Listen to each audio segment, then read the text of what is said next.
Oh, there was a question on the tool change point. So if you go back to the, don't kill that yet. If you go back to, yeah, kill that and go back to the machine definition.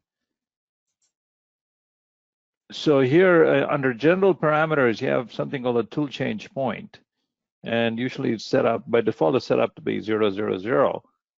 So one of the things that we can do with this tool change point is in some of the machines where you actually want to manually go to a safe point in order to do the manual tool change. You can set up the coordinates here in machine coordinates. Those will be in machine coordinates. And you can use those in the post. So if you bring up the post again, Don, the post that you had open, yeah. Don't bring it up.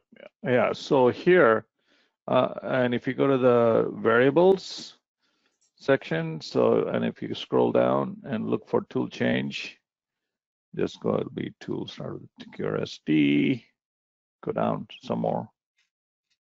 Yeah. So you'll see a tool change point at the top, X and Y and Z.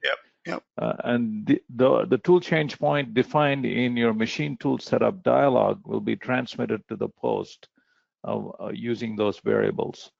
And so you can use that to set up your tool change motion to that particular point. And that way you're guaranteed that whenever the tool change happens, it's always going to be safe. It's always going to the safe point before it does the rotation of the table or the axes. Okay, I see here that you obviously you have to have the tool change point checkbox checked. Is there anything special you need to do? No, that's not the tool change point checkbox. That's output all coordinates and so local. You just have to assign these to values. Yeah, if it is set to 0, 0, yeah, there are two things you need to do. If the tool change point has to be defined, you can have a tool change point at 0, 0, 0, 2, but most people will not. And then the second thing you need to do is set it up in the post. So just defining the tool change point here does not guarantee that the tool is going to go to that point. We'll have to use that.